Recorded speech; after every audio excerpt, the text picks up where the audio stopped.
pagi anak-anak. Apa kabar hari ini? Apakah hari ini masuk semua?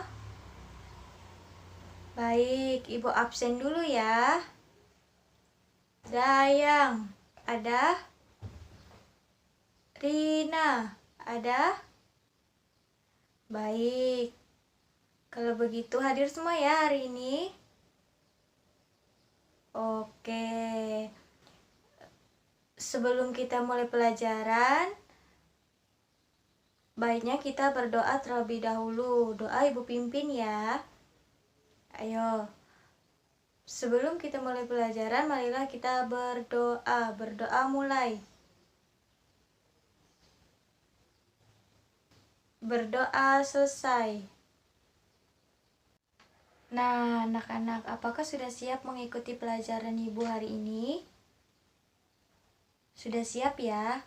Nah, anak-anak, di sini Ibu ada satu cerita. Silakan anak-anak mendengarkan ya, disimak. Nanti Ibu akan bertanya kepada anak-anak. Cerita Pak Tani dan Kancil. Pada suatu siang yang panas, si Kancil yang berlari tanpa henti untuk menghindari kebakaran hutan kecil.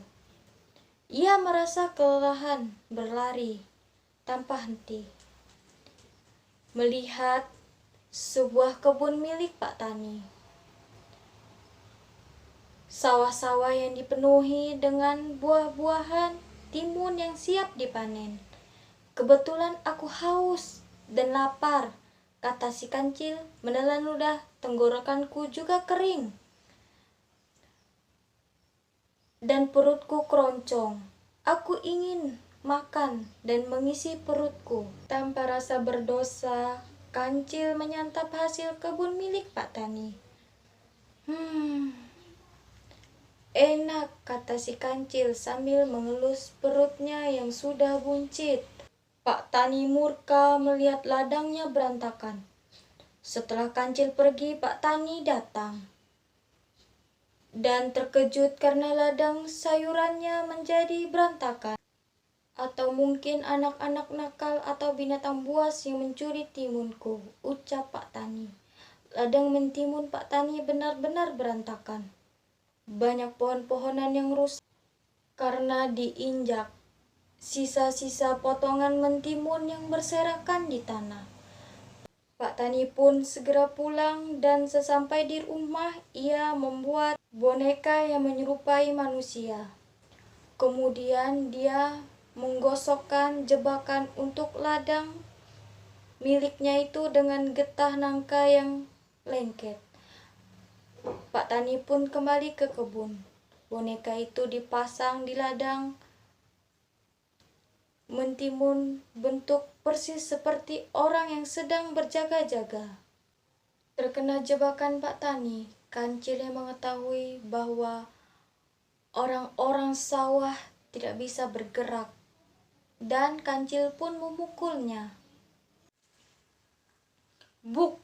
Si Kancil terkejut setelah melakukan pukulan pertama. Tangannya menempel dan tidak bisa terlepas. Lepaskan tanganku, teriak Kancil. Pergelangan kaki, jika tidak aku akan menendangmu. Sekarang, kata si Kancil. Sebagai ganti, badan juga ditempelkan pada wayang itu. Oh, bagaimana ini? Sore harinya, Pak Tani kembali ke ladang. Nah, ini pencurinya. Pak Tani senang melihat jebakannya. Ternyata kamu telah merusak ladangku dan mencuri timunku. Pak Tani tertawa sangat lepas melihat si Kancil.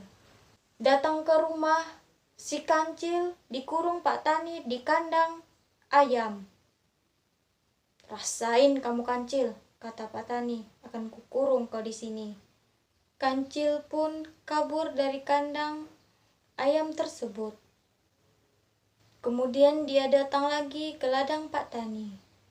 Dia meminta maaf kepada Pak Tani. Saya minta maaf ya Pak Tani, saya berjanji tidak akan mengulanginya lagi, kata si Kancil kepada Pak Tani.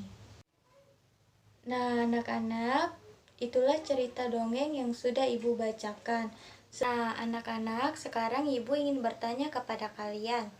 Siapa aja tokoh dalam cerita yang sudah Ibu ceritakan tadi? Ada yang ingin menambahkan jawabannya? Oke, benar semua ya anak-anak. Tokoh dalam cerita tadi yaitu Pak Tani dan Kancil. Nah, sekarang Ibu mau bertanya, di mana latar cerita tersebut?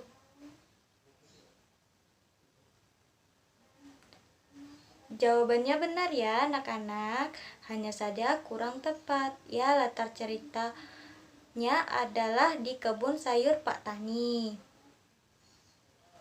Menurut kalian, bagaimana watak atau sifat dari tokoh-tokoh yang sudah kita bahas tadi?